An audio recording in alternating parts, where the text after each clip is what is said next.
clap on three or three and then clap? Yeah, 1, 2, 3, clap. 1, 2, 3. Hello, Danny. Hello, Alex. This is exciting. It is, isn't it? Speaking of exciting, this is a beautiful segue from nothing into something. Oh, well done. Thank you. I hear you were taking a driving test. So what's the story there? You never had a driving license before? No, that's right. So I grew up in England, where the public transport is better than it is where I am now in America.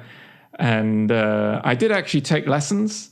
I did what most people do. And, at 17, which is the age when you're allowed to begin driving lessons in the UK, I took lessons every week for an embarrassingly long time.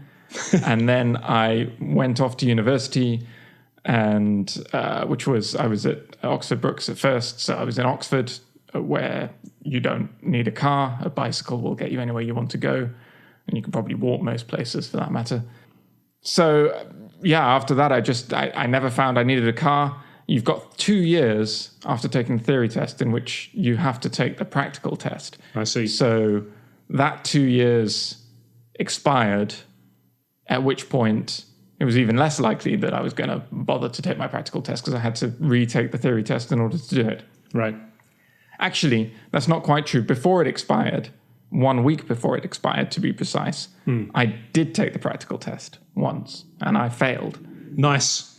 Probably because the pressure of only having 1 week after the test made me nervous and caused me to fail. So I failed that, and there's like a waiting list for practical tests. So there wasn't time between that and the expiration of my theory test to book another practical test. So after that, I let my theory test expire and then didn't bother. And then I moved to Japan, obviously, which is where I met you. Yep. And you need a car even less in Japan. Certainly in Kyoto and Kansai, which is the area we were. When you get out into the country, I think you start to need one a little more. But I never really had that issue. So that was one thing led to another. And we're now almost 15 years since I started taking those lessons. Yep. And maybe 12 or 13 years since I took the test. Yep. And since I last got behind the wheel of a car, modulo 1 driving lesson, which I had a few weeks ago. And I'm going to be taking my test next Wednesday. That's brilliant. It's especially exciting seeing what's going to happen when I have literally been behind the wheel of a car for 1 hour or 2 hours in the last 15 years. So I'm not 100% confident that this is the ideal time to be taking a test, but the instructor assured me that I clearly knew how to drive, so I should just go for it. Yeah, I mean, what could possibly go wrong, Danny? Let me give you a little piece of advice, because I actually, in Australia, you take your driving test when you are 16, and the pass mark, at least when I took it eons ago, was 80%. You have to get 80% or above. And I actually scored 81%. And let me tell you why. Oh, well done. This is a good sort of a learning lesson for all potential drivers out there. My father taught me that when you're approaching a red light, if you're in a manual car, you upshift to slow the car down using the engine. Well, essentially using the clutch, I guess. You slow the car down using like you hear buses and trucks do. And that way you put less strain on the brakes, because obviously the brakes are crucial to automobile safety. You put less pressure on the brakes. It also apparently, I don't know the mechanics of it, but it cools down the engine in some magical way. So as you're upshifting, you'll go from fourth to third, and then as you approach the traffic light, third to second, and then at that point, that's when you put your foot on the brakes. So that's how my father taught me to drive when I was 15, and go in for the driving test. And little did I know that actually in Australia at that time, that's actually illegal to do that. Oh, really? The reason is, I guess it kind of makes sense that if you do that, if you're upshifting, you're de-accelerating without your brake lights turning on. Oh, I see. So that essentially means that the car behind you won't be able to, sort of at a glance, won't be able to see that you are coming to a stop. Right. Because you are gradually slowing down with the engine. Right. I So see. I did that during my driving test a total of 19 times. Nice. And they knocked you 1 mark for every time. Exactly. 1% for every time that I did it. So I Wow. just... So you actually got 100% outside. If you ignore that thing where your father gave you bad advice, you got 100% in your That's test. right. I mean, because driving's easy. I mean, it's easy. You'll nail it, Danny. Well, the funny thing is, so I also learnt on a manual transmission car 15 years ago. Right. But here in America, which is where I am now, which is why I'm taking the test, they all use automatics. Ah. And so this experience a couple of weeks ago when I was taking this first lesson was also my first ever experience of driving an automatic car. How did you find it? I really don't like automatic cars. It's creepy. They kind of lurch forward when you take your foot off the brake, right? So it's funny, right? I knew that an automatic car would be easier in some sense than a manual car, right? And I knew that changing gears is not a thing that you need to do particularly, right? That is a thing that I came in knowing that was the main difference. That's a good foundation to start with, Danny. It's a good foundation. Right. So that much I knew. But I hadn't stopped to consider what the little ramifications of that were. So like you were saying with the downshifting, I didn't, or upshifting, whichever way around it goes. I didn't do that, but when I was learning, the thing I did learn how to do, obviously, because you have to, is when you're on a bit of an incline and you come to stop at some traffic lights or at a T-junction or something like that, you have to balance the clutch, right? Right. You sort of slow down a bit and hold the clutch up just enough so that you're not going forwards and not going backwards. Right. But in an automatic car, there is no clutch. And we came to the first set of traffic lights out of my house. And he was like, okay, stop here. And I'm like, okay, this is great. This is easy. It's like a toy. I just put my foot down on the pedal and it goes. I let go and it stops. Easy. And then the lights started turning green. And he's like, okay, go. And I'm like, what? But if I take my foot off the brake now, I'll go backwards and hit the car behind me. How do I prevent that from happening when I don't have a clutch? And I got into a bit of a panic and I'm like, oh, I'm not sure about this automatic business. What do I do? And I asked the teacher and he laughed and he's like, well, you won't go backwards. It's just not a thing that happens. The car just goes forward when it's in drive mode. Oh, this is easy, isn't it? Yeah, it's transport for cavemen, really. I mean, let's face it, automatic cars. I mean, real men, and let's say real women as well. We drive manuals. I mean, really.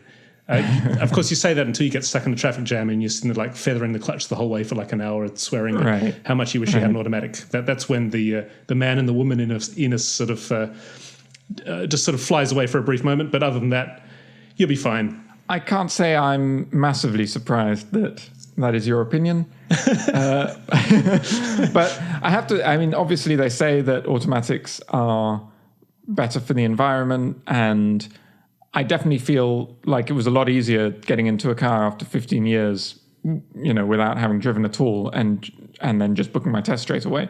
Probably couldn't have done that on a manual.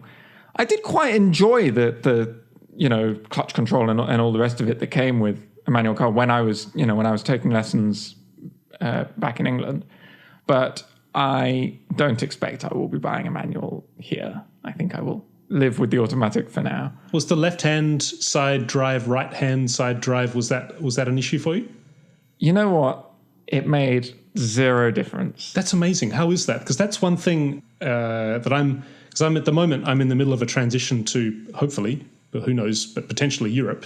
And obviously Europe, they drive on the wrong side of the road, much like they do in America. Which is to say the right side of the road. Yeah, see what I did yes. there? Yeah, that's anyway, that's one thing I'm a little bit nervous about, is that, the only experience that I've had with driving on the other side of the road is in racing games. And in racing games, road rules are usually not that essential. No. Well, I mean, they're not here either, really, as far as I can tell. No, they are. They're. I'm sure they're very strict. But yeah, so I think the reason it's not a problem for me is because I have never driven much on the left side of the road. I see. When I did, it was a very long time ago. So I have been out of it for long enough that I could have started off on, either the left or the right side, and it wouldn't have particularly made a difference. I don't You're starting off when I get used to it. Yeah, like a fresh slate. Yes, I was just going to say, like with a nice clean sheet, a nice clean white sheet of paper. That's what you are. Right. Ready to be soiled by the terror that is the American road system. Although I do hear that California is a little bit better than some other states as far as driver etiquette is concerned. Well, I have no experience of other states. It doesn't seem too bad. There's a thing that a friend of mine who has visited from Seattle a couple of times has said, which is called, I think they call it the California stop or something like that. Right. Where you're supposed to, when you come to a stop sign in the road, you're supposed to come to a complete stop before you carry on. But apparently in California, it's quite common to roll to an almost stop and then keep going. Right. And another thing that is apparently not the case in Washington and is here, so my friend informs me, you're more or less expected to wait a couple of seconds after your light turns green before you go, because the people coming from the other side on the light that's just turned red will just keep coming for a couple of seconds after it turns red. So if you go straight away, it's dangerous. And you apparently you actually get dirty looks, for going when the light's green, because it hasn't been green for long enough. I don't know how true that is, but that is what Pete says. So it's kind of like Osaka, where the road rules say that green means go, yellow means go faster, and red means go carefully. Right. It's a very sort of healthy, positive outlook on life, really, isn't it? Yeah, well, yeah. Speaking of life, we should probably just take a pause here to mention exactly what this wonderful thing that you're listening to right now actually is. So this is our new podcast.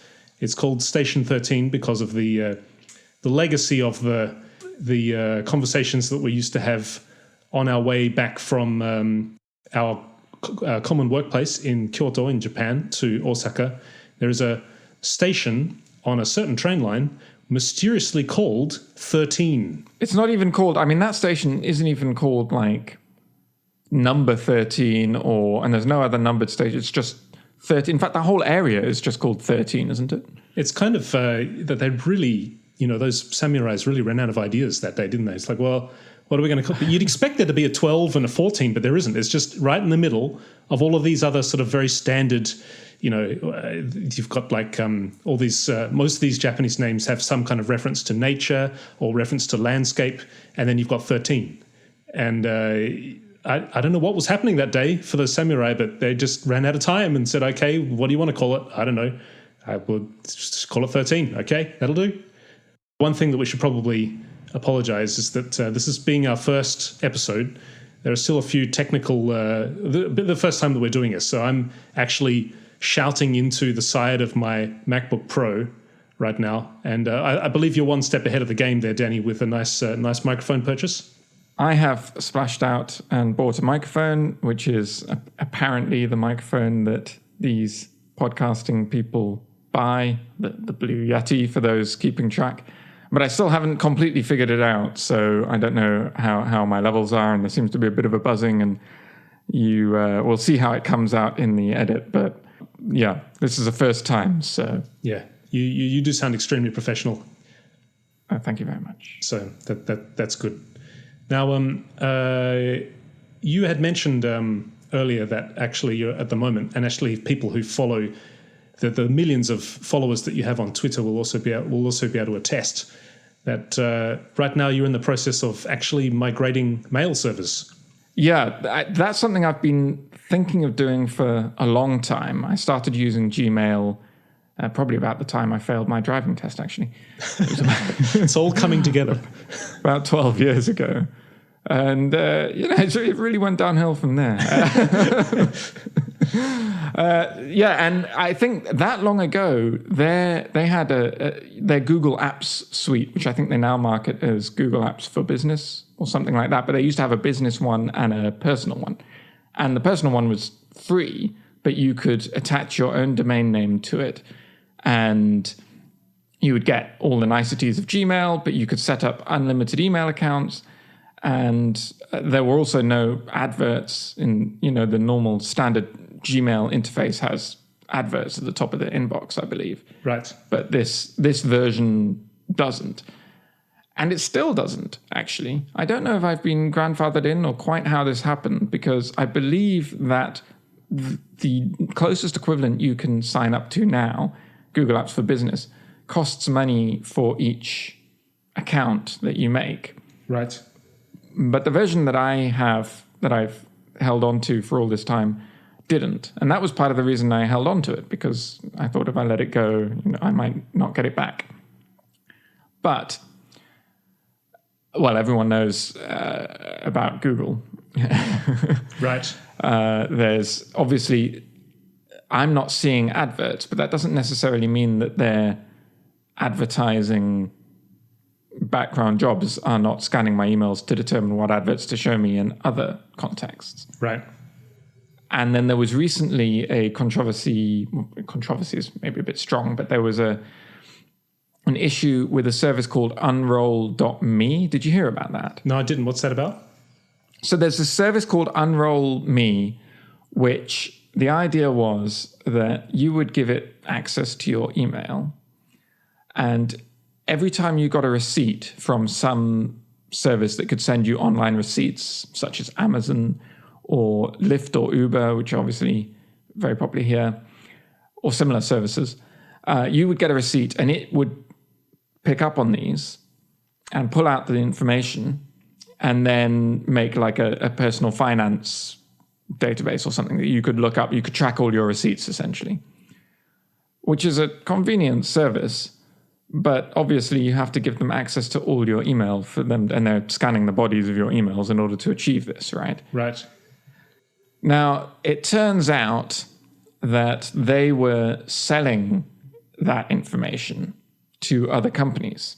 Right. In particular, they would pull information from Lyft. Are you familiar with Lyft, the sort of competitor to Uber, the other ride-sharing app? Yeah, I only know them by title. I don't know what the difference between them is or what the, any context there. The difference, as far as I can tell, is that everyone hates Uber.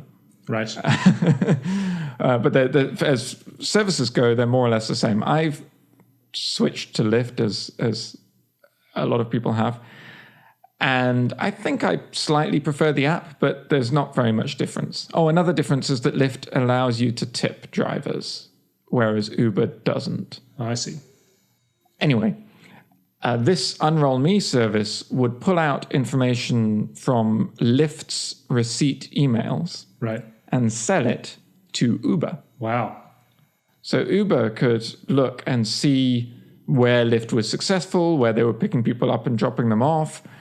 I haven't looked into the problem in detail, so I don't know if they could literally look at their own users and go, well, this Uber user uses Lyft between these times or something, or switched from Uber to Lyft recently, so we should send them an email to try and persuade them to come back to Uber or something like that. Right. But one way or another, it's pretty creepy. Now, to be clear, this is not Google's problem at all. It is a third-party service, and when you sign up for this service, you explicitly give them permission to access your email. Right. So Google's not really in the wrong in any way.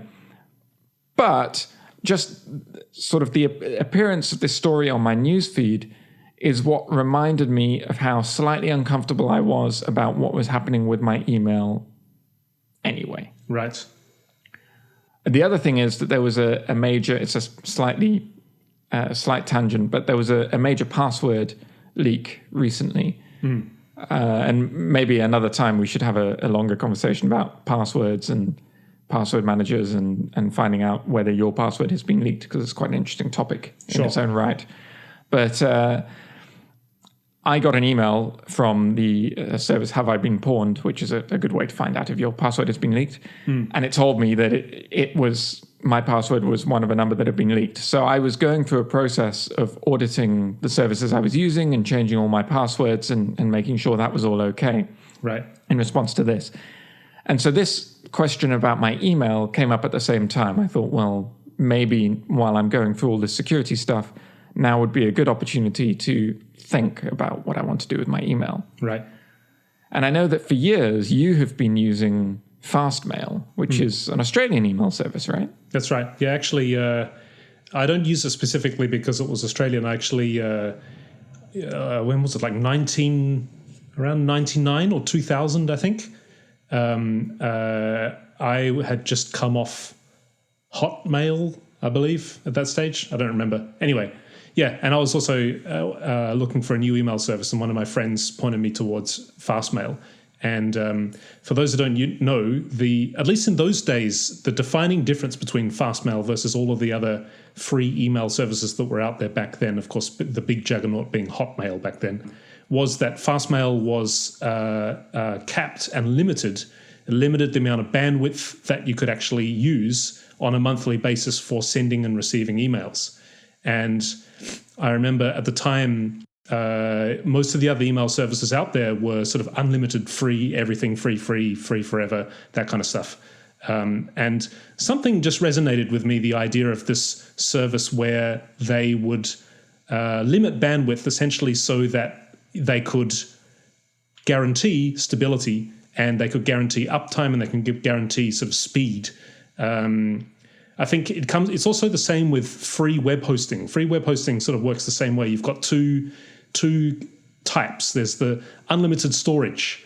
You can store as much as you like on our servers, and they basically bank on, the 20% of their users needing that unlimited storage and storing lots of stuff there, and 80% of the users... I don't think it's as much as 20%. I think it's more like 2%. Oh, really? Really? Okay. Yeah, so that free web hosting banks on the idea that the majority of users are going to have very small websites with very low access. So the total picture of bandwidth for the server remains fairly manageable, even if you've got one or two extremely heavy users on there. So right. I think that was the strategy for free email at the time. But Fastmail's approach was, no, I think we should, we have to keep it, we're going to keep it limited for everybody, therefore the same level of stability that we can guarantee for everybody. And even though it was a paid service at the time, that just seemed to make some sense to me. That's interesting. So it was already paid back then, but yes. It was also limited.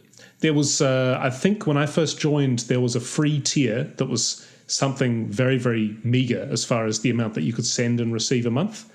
And I thought, well, that's obviously not going to be enough, so I'm going to sign up for the lowest tier, which was, I don't remember, I can't remember the exact number now. It was very low anyway. But I just found that after using it for a little while, that the amount of email that I received and sent that had attachments back in the early 2000s was so low anyway, that I never really reached that threshold. So I thought, well, this is great. So, 17 years later, I'm still using them. And I think, back on one of our train rides when we were talking about email service, I recommended Fastmail to you just simply on the merits, less to do with advertising and less to do with business model, but just more on the merits of it being very stable and reliable. Right. And also one thing which is more of an issue for you than me, I think, because I tend to use an email client.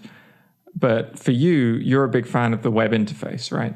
Well, let's just say I'm not a fan of the Gmail web interface. And I do use email clients I use email clients for Fastmail itself. That's only because I have a number of different email accounts that I need IMAP access to. And right. if there's some sort of tech investor out there listening to this, what we need is the ability to check IMAP accounts via a web interface.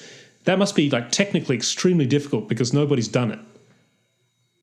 You can hook up POP3 accounts to Fastmail, so it will actually sort of strong arm force the email off the server, delete it off the server, and bring it down into your Fastmail account. which is the way POP3 works. But there's no way to sort of synchronize a web interface from an email account with another via IMAP. I don't really know why that's not possible, but Is that the sort of, if you host your own email server? I haven't looked at this in ages, but I used to host my own email server for a while, which is a terrible idea. And 10 years ago, it was slightly less terrible, but still pretty bad. Now it's just definitely not worth the effort. Anyway, back then, a standard thing you would do in order to get webmail is to host some sort of webmail interface for your own email server. And there was one called Squirrel Mail, I think, was the sort of standard lightweight one that everyone used. And there's another one now, I think, called Roundcube or IceCube or something like that. Roundcube, I think it is. Yeah. And maybe it was because they were on the same server they could get away with this, but I thought that they interfaced with the email server via IMAP. So if you're willing to host your own site, like your own Squirrel Mail site, you might be able to hook that up into various IMAP servers. I'm not sure. Sounds Have very to look that up. Sounds very complicated.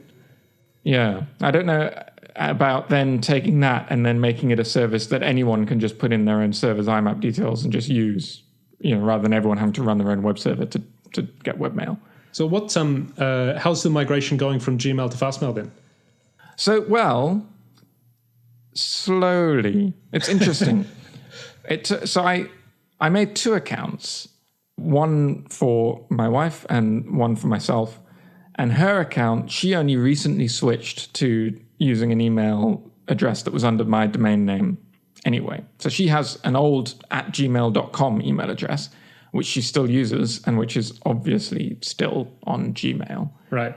And she has another address, which is in my domain, which we only opened a few months ago. So it didn't have very much email in it. So I was able to migrate her email very quickly. So I have seen the notification that you get when the migration has completed. And I've actually seen the notification you get when there was a problem with the migration as well, because I got the settings wrong the first time, so it failed. Right. So I've been through the entire process once, and now I'm doing it for my own email. But I have something like 12 to 15 years worth of email. Right. Which comes to about 4 or 5 gigabytes. Okay. Including all the archives and everything. And the first 4 gigabytes of that, I think it's 5 gigabytes in total, and the first 4 gigabytes downloaded pretty quickly within a day or two.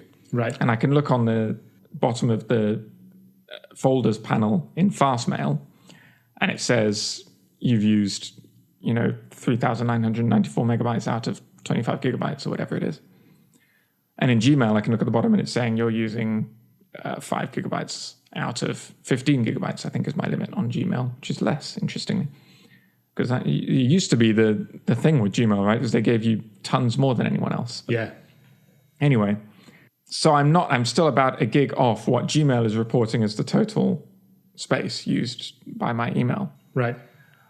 But when it got to that point, suddenly it just slowed right down. And now I find when I log on every morning, the amount that it has migrated, the amount that my email is using goes up by about a megabyte. Okay. And I'm assuming that's because there's some sort of throttling and it's just downloading a little bit. But it might not even be that. It might just be that I'm getting a megabyte's worth of email every day. That means it's going to take, so you have how many more gigabytes to go? So, well, let's say 1 gigabyte. So it'll take about 3 years. 3 years. At this rate. Excellent. But I don't know to what extent it's intelligent about this, but it did pull the most important stuff first, in that my inbox in Gmail is completely migrated already. Right. As far as I can tell. And most of my folders are all migrated as well. Right. The thing that is still going is the archive folder, which includes essentially all the emails you've ever got, because Gmail encourages you to archive things rather than to delete them. Right. So it even includes it's almost all stuff I don't need. Right. So I'm not too fussed, to be honest. I haven't received a notification saying the process is finished, and I haven't received a notification saying that it's failed. So I'm assuming it's still going. And if it comes back to me in 3 years and says I'm finished, I'll be like, well done, Fastmail. You stuck with it. Yeah, I think it might be worthwhile reaching out to support and just asking them what happens in this case where you've got a massive amount to download to transfer across, because it does sound, well, who knows? I mean, maybe that's the way it's designed to work, and it kind of makes sense that if people are migrating all the time, you're going to want to make sure that you're not overloading Fastmail servers with all of this activity with basically emails that aren't really very important to you now anyway. But sure, it might be worth just reaching out to see if that's the way if that's intended behavior. Yeah, I think for the first day or two, I thought, oh, it probably is. It's probably Google. I actually thought it was on Google's end. Google is probably throttling it. Right. But it's been about a week now that it's been going at this pace. And now I'm thinking, this seems a little unusual. So I might contact them. But on the other hand, I've got no real need to get at these old deleted emails anyway. Right. So I haven't got much impetus to go to the effort to write them an email. Right. So until I'm quite bored and I have some spare time and I feel like chasing them up on it, I think the situation will remain as is. Right. Well, good luck with that. But I will say I'm enjoying using Fastmail. I quite like the web interface for the time that I've used it. Yeah. And the switchover was extremely smooth.